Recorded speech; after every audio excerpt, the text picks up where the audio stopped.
Hello everyone, I am very, very excited to let you know that Savvychats is back. And guess what? We are actually in the studio like I promised you last time, guys. It's bigger, it's better, and it's exciting. My name is Taffy Chinembiri and I am a wedding planner. Of course you know that, right? But today, we're on Savvychats and you know what Savvychats is all about. Real talk, real business talk, real lifestyle talk, real everything. We go deep, we go deeper, we go in, we go out, we talk about it, everything. And today on the show, I am joined by my dear friend, my amazing sister and friend, Percy Magaya, who will introduce herself very soon. What's exciting about this episode today is, because it's a real talk session, I will be talking about my real life. Am I nervous? Yes, because I've never done this. And you're going to hear it today on Savvychats. Welcome, Percy. Yeah, that was amazing. Listen, the real talk, real life. Are you deep. ready? I'm ready. Hi. How are you? Oh, I'm good. And I have asked you to come back. Yes, you did. I have. You know why? Because you and me, we share a similar journey. Yes, we do. And I want us to share our journey. Yeah. Because I know probably someone out there will be helped, or they're going through similar situations that we've gone through. Yeah. As you can see, we are beautiful, we are alive, we've got the energy. You will go through it, but I tell you, you'll come out alive.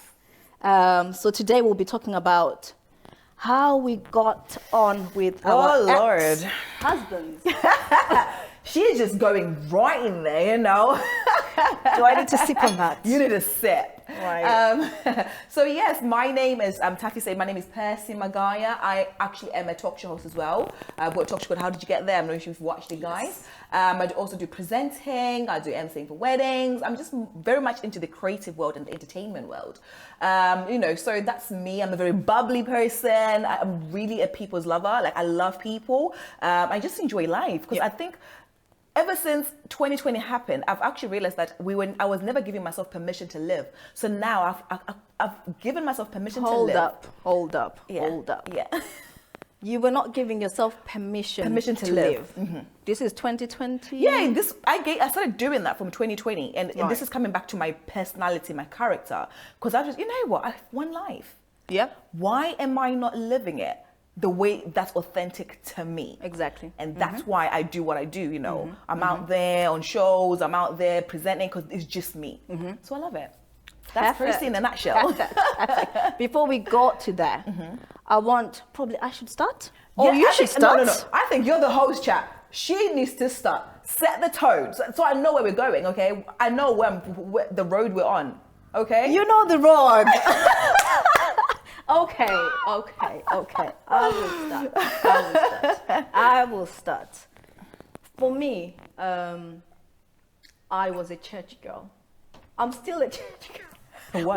What does it even mean, church girl? We pray for her, saints.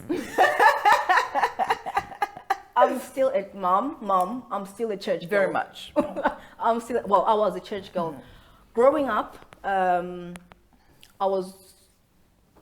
we grew up in a church family, in a church environment. We always went to church. Mondays, Wednesdays, Fridays, even Saturdays and Sundays, it was all about church. And I loved it because this is why I'm here right now. It made me who I am today, and I'm very grateful. It then came to a point where obviously I grew up, I became a girl, I started realizing things, I started knowing boys and stuff. And obviously as a girl, you grow up wanting to get married. That's the ultimate goal for me, to get married. Obviously I went to school, I did my degree, blah, blah, blah, blah, blah, blah, blah. And then when it then came to dating, because of the church I was going to, or the church that I go to, there is a system in place that's put in place for when you want to start dating, or I don't even know if we're allowed to date. Okay, we'll come to that. What dating? I'm still confused on that part. Yeah. We're allowed to date. We are allowed to date or not. this is in my church. I still haven't spoken to anybody about it, but it's a system that's in place if you're a youth member. Okay.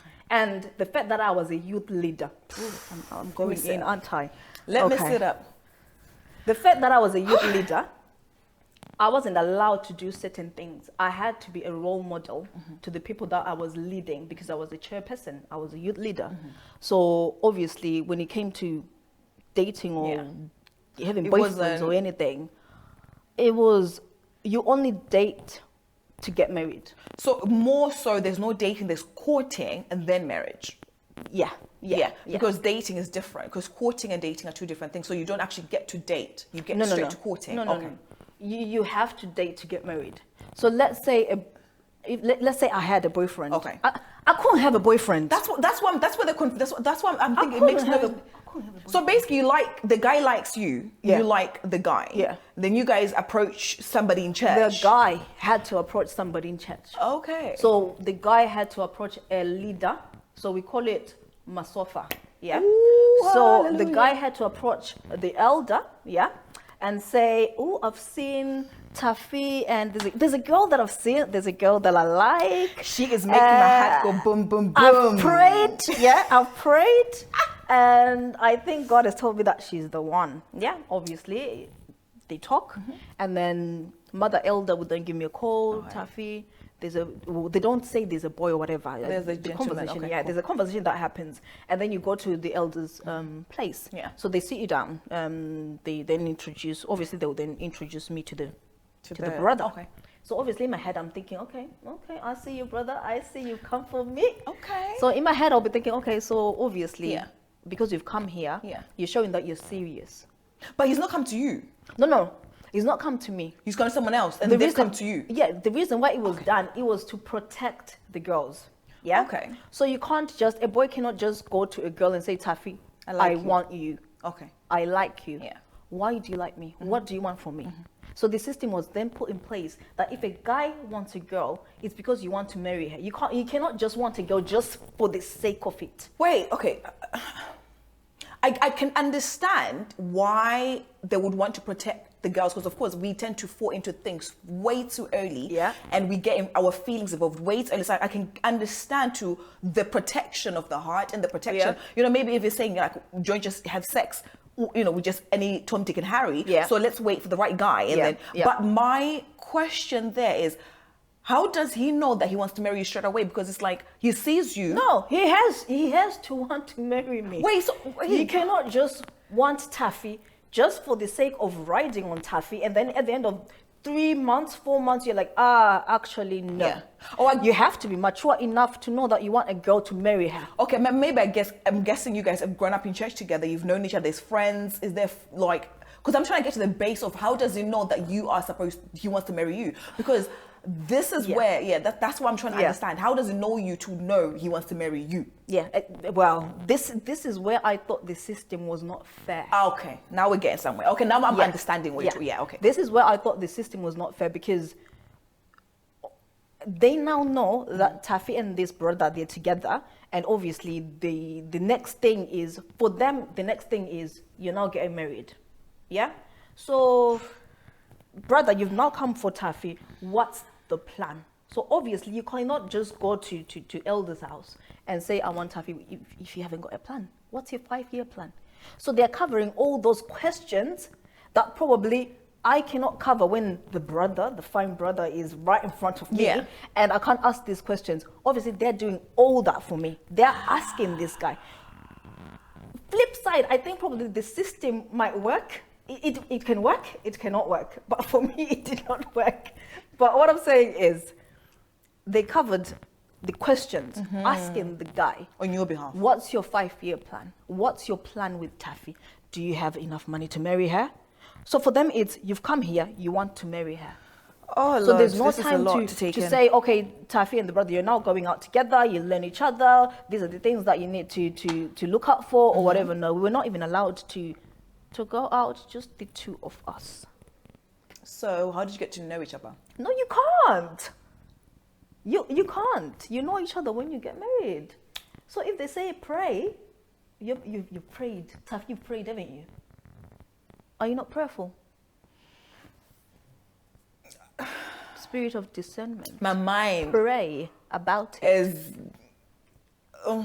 So that's how. This is in my brain. So, but then the funny thing is, Yeah, go how on. I then met my ex-husband is because he knew the type of church I was going to. He knew.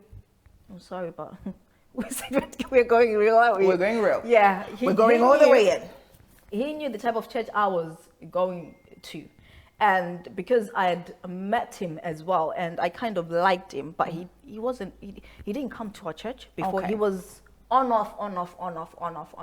So I can't say he was sort of like set, like set in church and stuff. So obviously I had to explain some of the things to him. Okay. To say, okay, if you really want me, this is what you have to do. So now I don't know if I forced him or not, but that's another story. Oh, Chad. So where are we going with explained- this, Taffy? Oh God. So I explained to him what's required from my church. Bear in mind, I grew up in church. Okay. This is the only family that I know. Yeah. And this is the only system that I know. So for me, they're there to protect me. Okay, I get that. I get that. So if as a leader, I'm told you, when you have a boyfriend, we need to know. Surely when I had the boyfriend, I told them, this is where I stand. And I had to resign as a chairperson. Because I couldn't just have a boyfriend and just for the sake of it.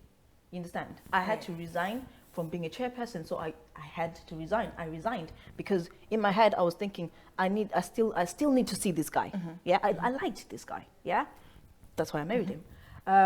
So he did everything that was required. He came to church, and because he knew what my church required, and he knew how much I was pushing him to come to church, so he would come. But obviously his heart was not there. He was only coming because he's trapping Taffy. That's what Taffy wants. That's what she says she wants if I want to marry him. That's what he has to do. There was so he did that. That were laid down, okay. Yeah, so he did that. He came to church just to marry me. Yeah. We did everything. We had a massive wedding. And I mean massive. 600 people. By that time, I wasn't an event planner. I wasn't a wedding planner. I wasn't doing any decorations. It was all done for you, child. So looking back at my wedding, I'm thinking, Lord have mercy, child. There's so many things that I would have changed, that I would have not have done. You know what I mean? But yeah, so we got married. That's how we got together with my husband. Okay, that's very interesting. I have so many questions, anyways. We'll get to that, but there's so much in there that I personally feel like is the reasons to why there are many divorce rates like within the church. Why? Yeah. Because I feel like people need to know, you need to know and be given the grace to figure out who you are. Because the questions they were asking him, from my perspective, yeah, maybe he wants to become something in the future, but there's pressure from the elders to be like, what do you want to do? Why do you want to have it? You can instantly lie to yourself and to them. There is pressure. Just get the girl. Yeah, there is pressure. I was pressured. I couldn't be with this guy for more than 2 years or even more than a year. What are you still doing? You will sin against God. You will sin against your bodies. What are you doing? A year dating. What are you doing? Okay, that's you interesting. Sin. You stumble into sin. That's what they say, innit? Yeah. So I couldn't. So there was pressure to actually get married. And if I tell you, he paid my lobola, I think it was around September. Okay. August, September. And then February, we did the court wedding.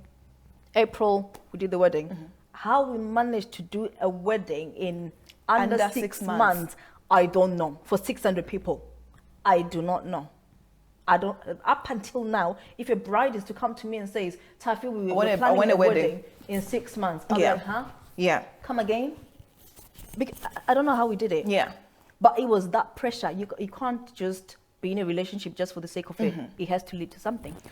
Wow, that's interesting. I've got a different story to that. Yeah. So for me, prior to meeting my husband, who's not my ex-husband, I had been dating a gentleman for about 4 years. That ended. You know when you date from like being teenagers and then into like, of course, that ended. Then, funny enough, I was moving into my last year of uni.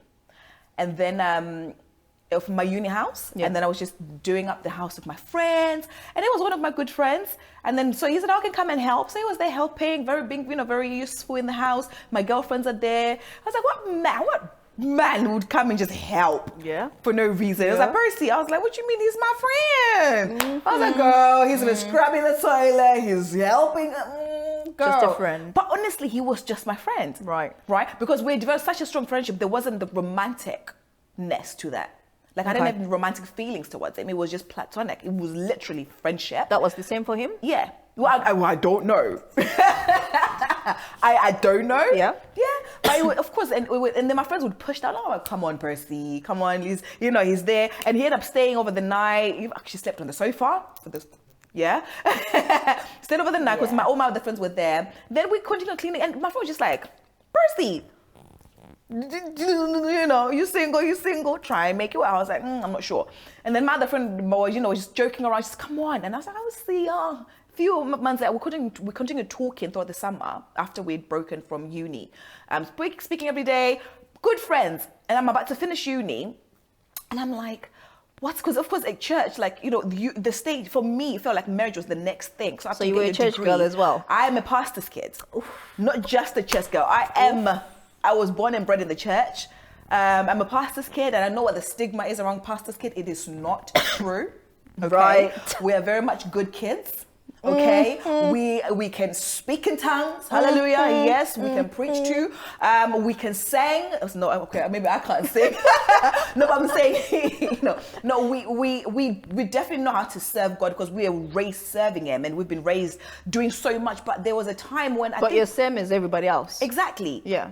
And there's a time when I literally felt. This is something that Sarah Jake said. She said, lost in the pews, but found in the world. Right. I felt like I didn't belong in the church. I felt like there was so Right. much pressure to be. I had to set the standards. If I'm still walking in town with a boy, pastor's kid walking in town with a boy. If I'm to be doing anything, there's so much I couldn't do. I felt like I had to be perfect. Yeah. I had to set the standard. And if I was to make a mistake, it would be pointed out. If somebody else's child made the same mistake, It didn't matter. it wouldn't matter. No. But because I did it, so for me, I felt so much pressure. So even after uni, I was, so are you just finishing getting your degree? So, Marriage. I'm okay. So anyway, so this gentleman is, I'm thinking, okay, what's a husband? At that time, I don't even know who I am yet. I've not even figured out what I want to do after uni. And then there's that pressure to get in. Mind you, this is not for my parents. This is not for my parents at all. My parents were very supportive in anything that I want to do when it comes to work. If I didn't want to work, if I wanted to follow my dreams, they were very supportive. But for me, because the church also plays part in raising you. It's a big part. It plays a big part in raising you. Yeah. So and that's something I've got an issue now when people just call you, my daughter, my son. I'm like, I don't want that title anymore. I don't want to be, because I can't live pressured. up to people's expectations. And you have to keep up appearances. So of course now we start dating. I'm like, it's a good friend. Maybe you could, I don't know, we'll see. Start dating, but we're so good friends that people wouldn't, even when people saw us together, they wouldn't think we're in a relationship. They thought, Just friends. maybe brothers, like we're so close. But we end up dating, and then we end up getting married.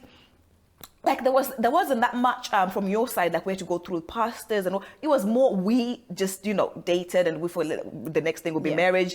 But it was because we felt that's the next best thing to do. That's what you're supposed to do. That's the order of life. Yeah. If that makes sense. Yeah. That's the order of life. So we're doing that. But in doing that, we were so much focused on becoming for each other than becoming for ourselves.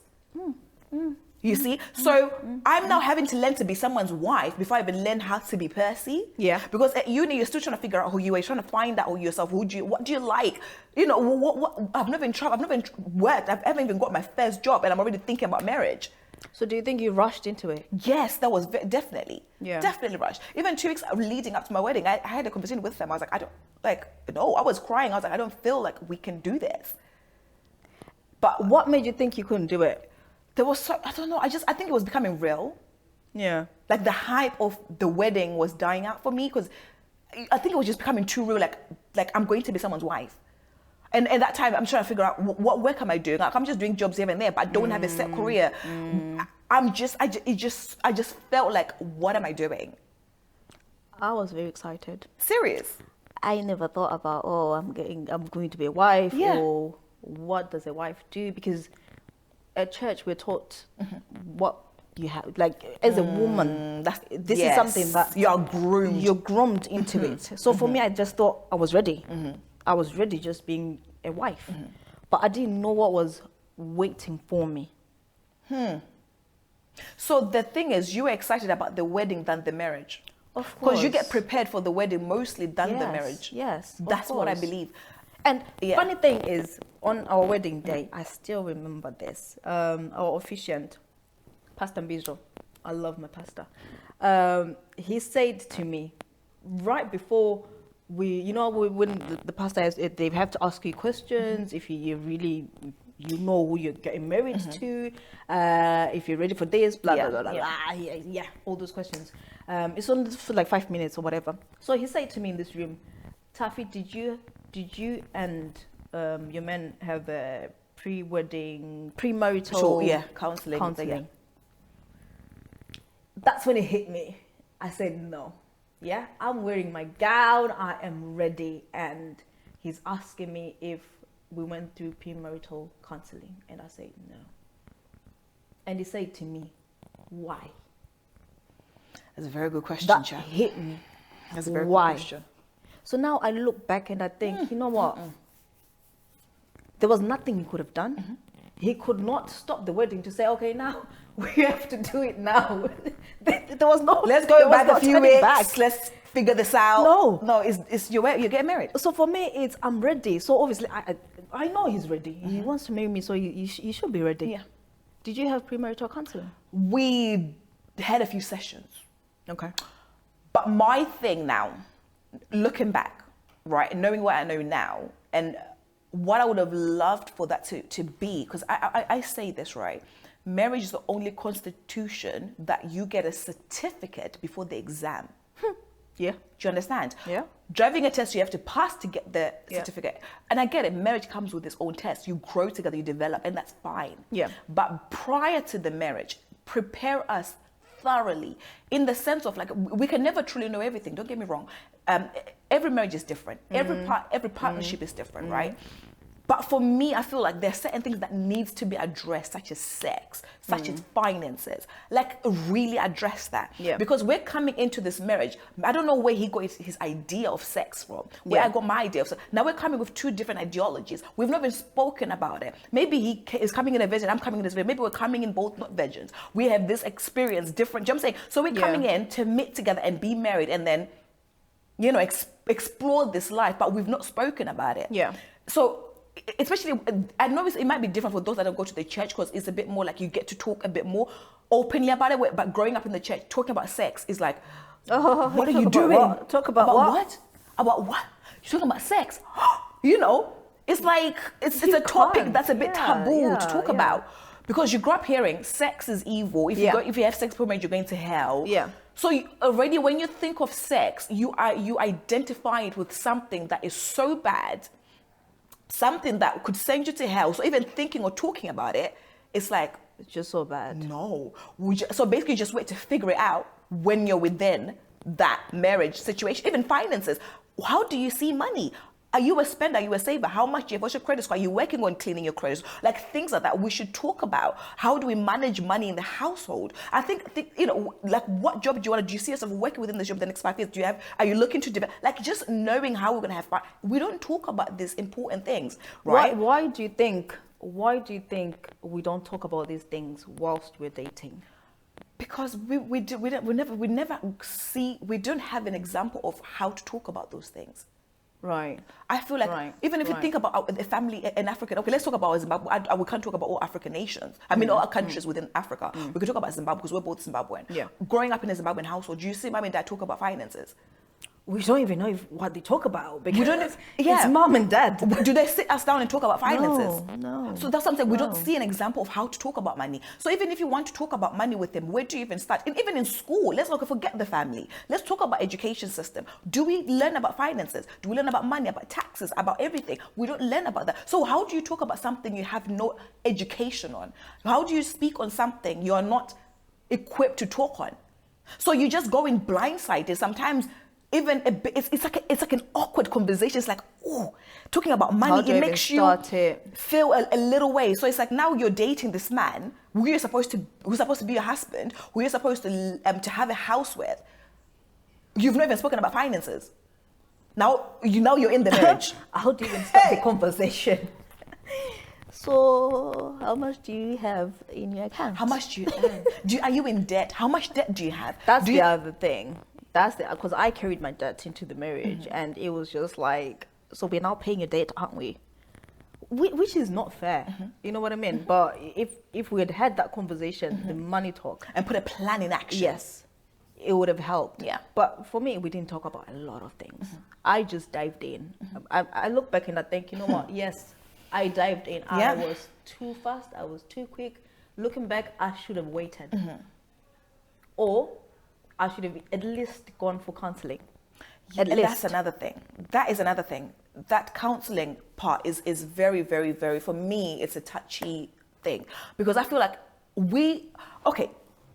in a household. But some men don't want to go No, to do forget the counseling. men. How can a man go to do something that he never saw grow? That's something. How do you do something? No. Okay, because we're talking about our Zim man. Yeah. Our Zim man. Okay, fine. Talk to a Zim man and say, let's go to premarital counseling. Yeah, you say no. To him, he's telling you, no. Why is he saying no? I'm the head. No, but who raised them to think like that? That's what I'm saying. We can't. The culture. Exactly. So he only does what he knows. So how do we change it? This is the conversation we're starting to have. This is how we're starting to change it. Zim guys, you need to change this. No. Do you know what? I love what you're saying, but when you say Zim guys. Honestly. Do you know what? I have to oppose you on that. Okay, African men. African men. Forget men. Don't men. make it. Okay, no. men. Sis, I'm saying the parents that are raising the child, let's say the church that is involved in raising that child, the tribe, let's normalize therapy, let's normalize counseling, let's normalize men being emotionally intelligent. Let's normalize it so that when you marry their son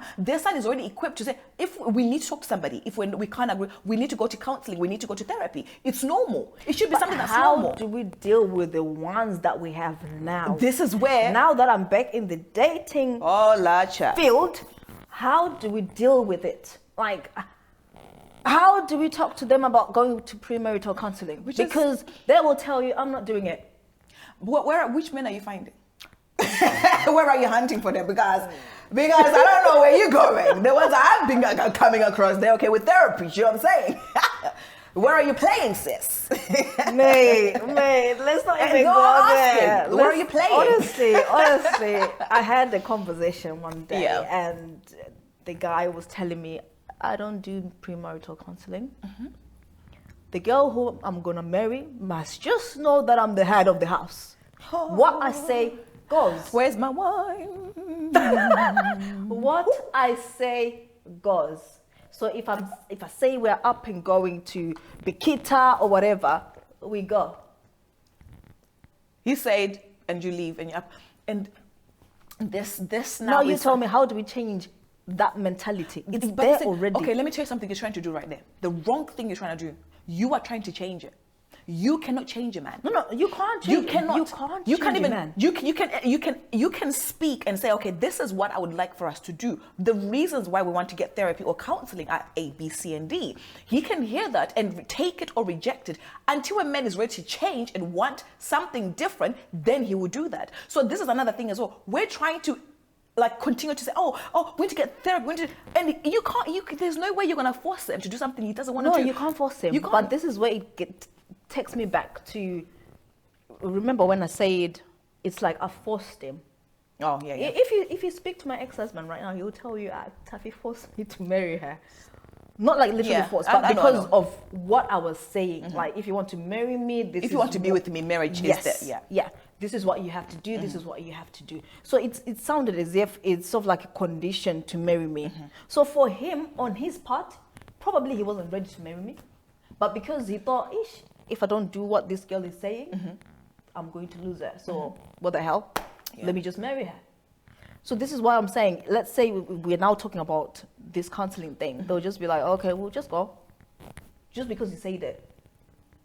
See, that's the thing. I think they need to understand the importance in there, because I think when we start to lay down examples, for example, you've been married, I've been married. We have seen the downfalls of not having true and authentic conversations about certain things in life. And sometimes those conversations, we just can't have them just the two of us. We might need somebody there who can help us get to a conclusion to that conversation, okay? Yeah. And understanding. So we're not saying let's go to therapy so that you can go and cry on a sofa, because how therapy is seen in the... I think that's what they have in their Yeah. heads. Like, So- you're just gonna go and lay it all out, and I'm going to embarrass No. myself. My ego is just gonna be No. crushed. That's not what it's actually to say. There are certain conversations that we may try and have just the two of us, and you may be able to bring an example like, listen, okay, when we talk about this, I'm the man of the house. It actually makes me feel saying, no, but I feel like you're not hearing where I'm coming from. And sometimes having somebody in the middle to moderate the conversation can actually help us get to a point where we understand each other. So you're bringing the conversation differently to him. Do you see what I'm saying? Than using words that might be a scare tactic, like they might put up a wall for him because of how he's perceived therapy or counseling prior to yourself. Yeah. Because maybe nobody's ever talked to him about that. And maybe he's been raised by men and surrounded by men that say, I'm the head of the house. This is how we do life. This is how you do to your family. And for him, that's correct. Yeah. So now when he's meeting a woman like yourself, it's like, okay, no. I am no longer taking no basically bullshit, ever again in marriage. We need to make sure that we're on the same page. We need to conversate. We need to have an open communication line. For me, it's you okay, if a man wants to come and say that to me, for me, I'll be like, hold on, sir. For starters, you found me with a business. I'm running my own businesses. I've got kids to look after as well, that I will bring in. It's a package. So you cannot be telling me that what I say goes. You have to consider what I bring to the plate as well. Yeah. Before we end this, I know you're a relationship coach. Oh, Lord, child. I'm for singles and for those that are dating. Nobody's who's married. No. I'm not dealing with no. I didn't even last a year. So if you're married and you're looking for somebody to help you with your relationship, you're married, do not come to Percy Magaya. No. I will help you somebody. But I'm not. I need to emphasize, because do you know why I'm saying this? I need to emphasize on that. Okay. People that were married will come into me. And of course, like I've had like a year's experience. You've had that's experience that you've had. No, that's fine. Percy, you know what you went through. Some people are still going through it, but they're admiring you. The reason why I'm rejecting the married people is because one will come, not both of them. So now the other one is coming. Now you're giving advice. Going back, Percy said, now the other one's like, Percy, you're trying to break up my marriage. No. If you're single and you're dating, I'll help you. No, Percy, listen, no. I think for them, especially for we the can women. have a conversation if you come together. No, we can have a conversation about my experiences. Yes. But the thing is, for me, I'm not an advocate for divorce. So No, I'm not saying you have to tell them to leave. No. Some of them are coming to say, how do I live? Well, Now I need to tell you how to. My child, let me stick to my niche. Let me stick to my niche. Married people go to her. Singles and dating people come to me.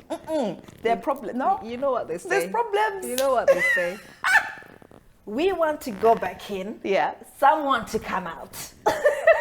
Do you know what? I love and I can't wait to get married again. You see what I mean? Wait. Some are running away. Some are. We want to go back in. Regardless of my experience, I can't wait to get married again. What advice have you got to anybody that's actually dating at the moment? Probably they are confused, or they've got questions, or they actually don't know what questions they need to ask before they get in, because there's so much. For me, it's before you even one thing, if you're looking for somebody to complete you, that's the wrong mentality to have when entering a marriage. You need to find your own wholeness, your own completion within yourself. That comes just knowing how to be joyous within yourself.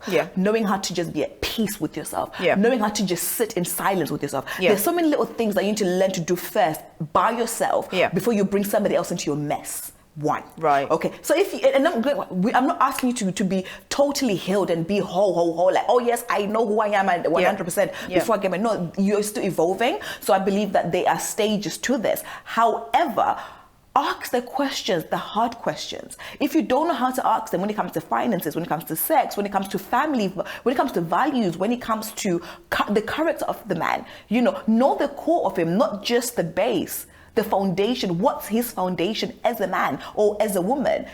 Ask the questions. Even a man, ask the lady about her finances, her credit score, because you're going to want to buy a house. And I respect a man who can say, you know what, you're your credit score is low, but are you working on it? Okay, how can we make that happen? Or if you're not working, can you work on it? Because this is something that's important. And know your non-negotiables. Right. What are the things that I will not settle for? For example, if you do not believe in Jesus Christ as your personal Lord and Savior, I can't marry you for myself because I need to have a family that's founded on Christ, right?